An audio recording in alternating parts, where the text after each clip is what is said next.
कछुआ, कायर और अभिमन्यु तीनों हक्के बक्के रह गए थे। तीनों की आंखें फटी की फटी रह गई थी। उन्हें अभी भी अपनी आंखों पर यकीन नहीं हो रहा था। दरवाजे की दहलीज पर युग बेहोश पड़ा हुआ था। उसके शर्ट के बटन खुले हुए थे, जिस कारण उसका सीना साफ साफ दिख रहा था। उसके सीने पर खरोंच के निशान थे। उन खरोंचों को देखकर ऐसा लग रहा था जैसे किसी लड़की ने अपने नाखूनों से खरोंचा हो। युग का पूरा शरीर बरसात के पानी से भीगा हुआ था। बाहर बारिश और तेज हो गई थी। बादल ऐसे गरज रहे थे जिसे सुनकर किसी के भी दिल दहक जाए। अभिमन्यु हकलाते हुए कहता है, यार ये युग को क्या हो गया? ये बेहोश कैसे हो गया? कायर और कछुआ तो युग को इस हालत में देखकर इतने चकित हो गए थे कि कुछ बोल ही नहीं पा रहे थे। उनकी आवाज उनके गले में ही फंस कर रह गई थी। अभिमन्यु नीचे झुकता है और युग को हिलाते हुए कहता है, युग, ओ युग, उठ यार, ये क्या हो गया तुझे? कछुआ डरते हुए कहता है, यार ये युग कहीं भगवान को तो प्यारा नहीं हो गया? कायर कछुए पर गुस्सा करते हुए कहता है, कभी तो अच्छा सोच लिया कर कछुए, जब देखो मनहूसियत वाली बातें करता रहता है। अभिमन्यु युग का हाथ पकड़ता है और उसकी नब्ज चेक करने लग जाता है। कायर अभिमन्यु के कंधों पर हाथ रखते हुए कहता है, क्या हुआ, चल रही है ना नब्ज? अभिमन्यु गहरी सांस लेते हुए कहता है, हाँ चल रही है, भगवान का शुक्र है। एक काम करो, जल्दी इसे उठाओ और अंदर ले चलो। अभिमन्यु युग के दोनों पैर पकड़ता है और कछुआ कायर मिलकर युग के हाथ पकड़ लेते हैं और उसे उठाने लग जाते हैं।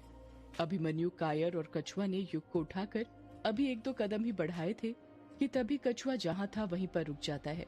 कायर अभिमन्यु पर चिढ़ते हुए कहता है, क्या हुआ, तू रुक क्यों गया? अंदर चलना।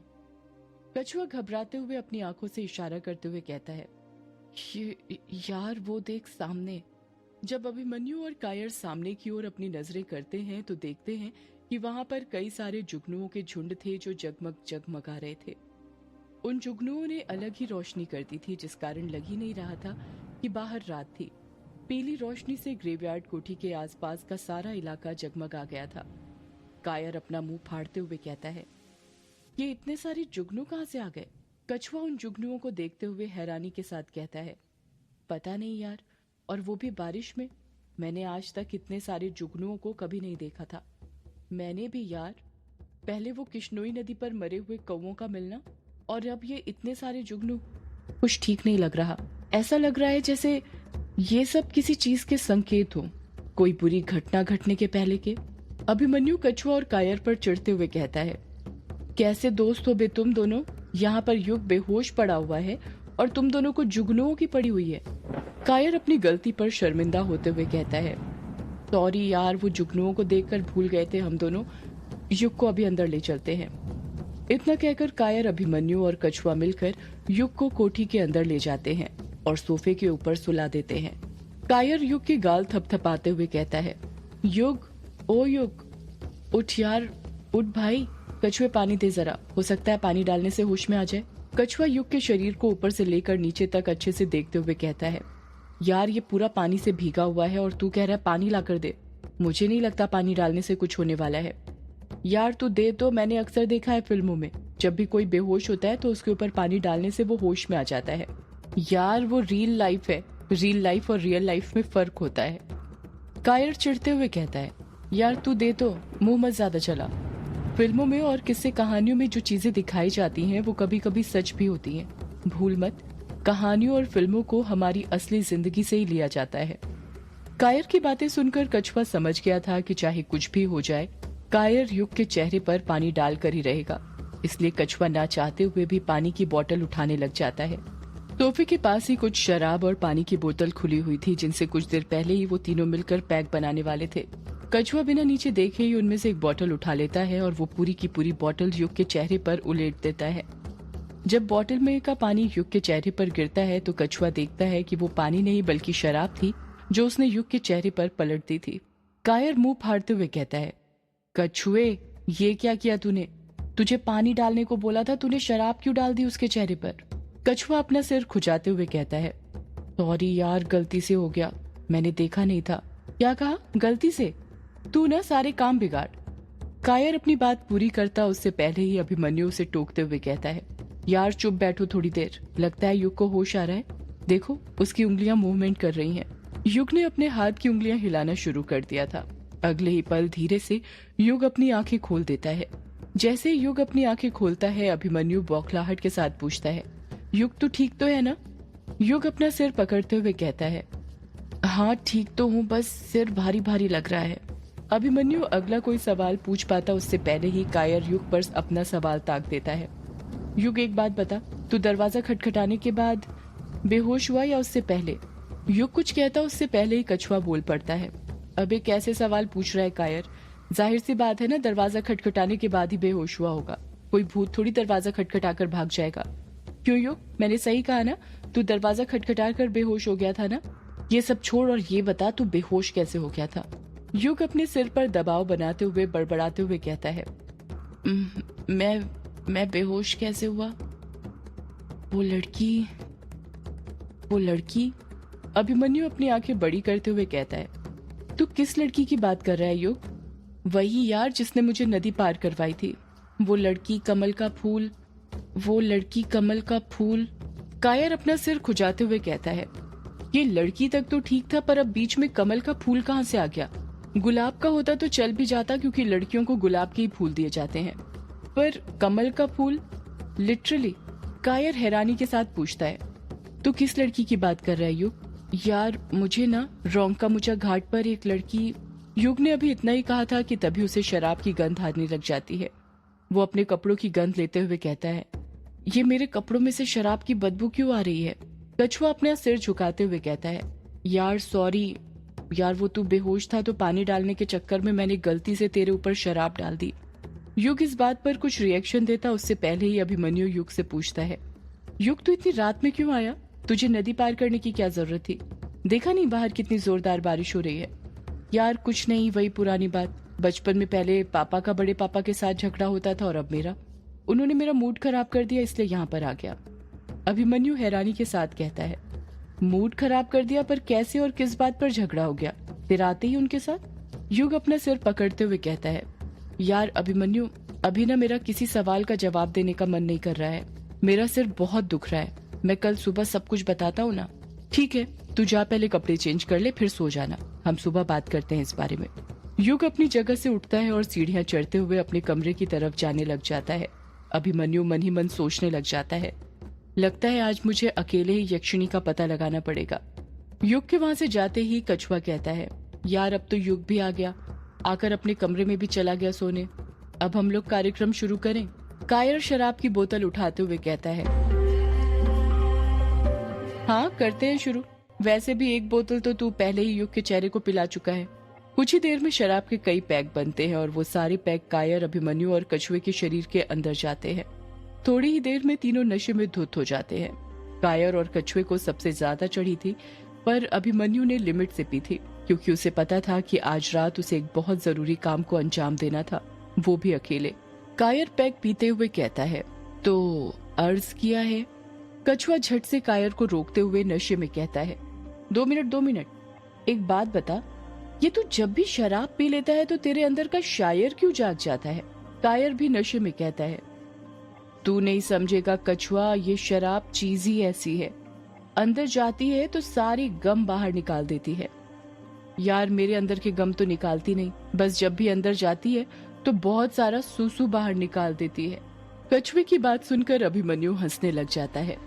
कायर कहता है, क्योंकि तेरे अंदर गम है ही नहीं कछुए। गम क्या, तेरे अंदर तो साले फीलिंग्स ही नहीं है। तू हम शायर, लेखक, कवि लोगों को नहीं समझ सकता। हमारे अंदर ना बहुत गम होता है, इतना गम कि सागर का पानी भी उसके आगे कम लगे। हम लोगों को जिंदगी में कभी प्यार नहीं मिलता, पर अपनी शायरी, कहानी के जरिए हम लोगों को प्यार करना सिखाते रहते हैं, उन्हें प्यार करने की कद्र करना सिखाते रहते हैं। हमारी जिंदगी खुद गमों से भरी रहती है, पर हम लोगों के गम भुलाने के लिए लिखते रहते हैं, ताकि उन्हें सुकून के 2 पल मिले, वो शब्द पढ़कर। समझा? अभिमन्यु एक और पैक बनाता है और कायर को देते हुए कहता है, यार कायर, तू ये सब छोड़ना और शायरी सुनाना जो सुनाने वाला था। कायर एक ही बार में वो पूरा पैक गटक जाता है और बहकते हुए कहता है, हाँ तो अर्ज किया है, ऊपर वाले को पता था ये दुनिया बड़ी खराब है। ऊपर वाले को पता था ये दुनिया बड़ी खराब है। इसलिए उसने हम जैसों के लिए बनाई शराब है। अभिमन्यु दाद देते हुए कहता है। वाह वाह।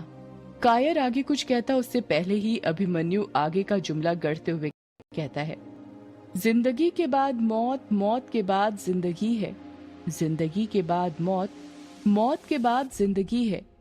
यही सारे राज जानने के लिए हम सब बेताब हैं।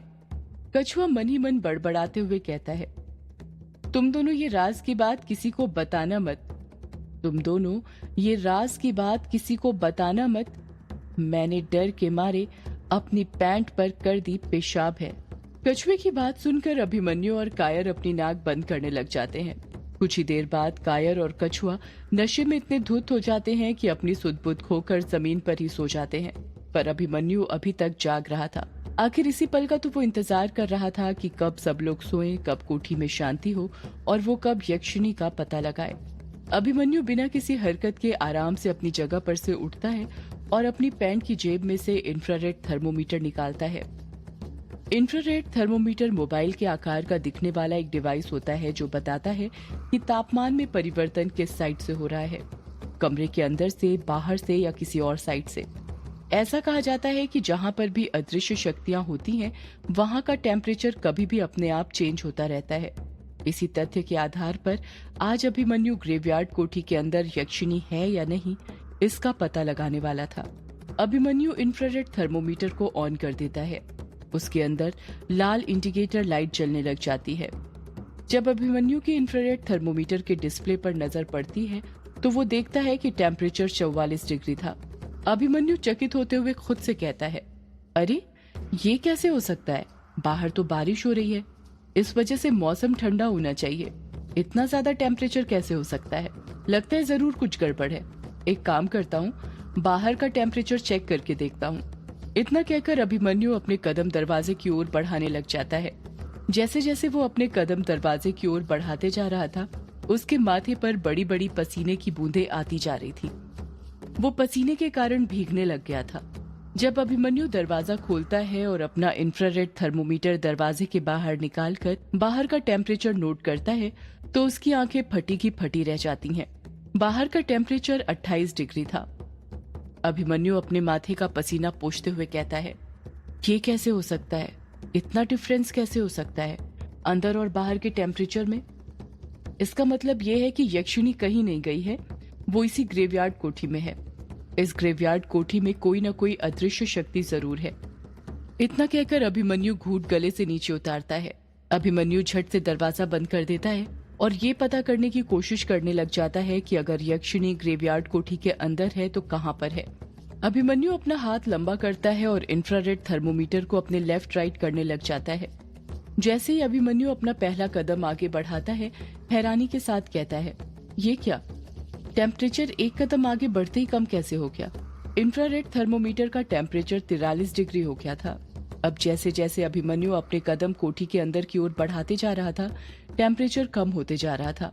इंफ्रारेड थर्मोमीटर में डिस्प्ले पर ऊपर की तरफ का एरो दिख रहा था, जिसका मतलब था कि वो अदृश्य शक्ति ऊपर है। ये देखकर अभिमन्यु खुश होते जा रहा था।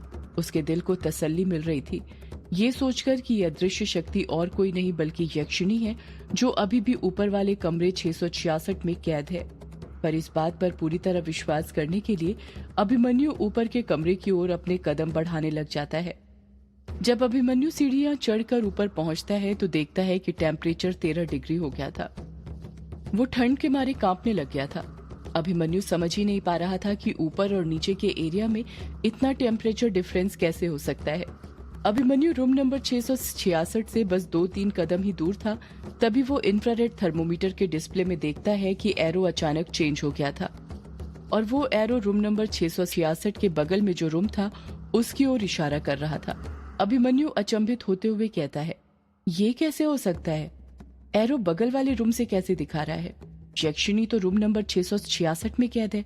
अभिमन्यु बिना कुछ सोचे समझे रूम नंबर 666 के बगल वाले रूम के दरवाजे को धक्का दे देता है। वो दरवाजा चरमराते हुए धीरे से खुल जाता है। सदियों से है पुरानी ये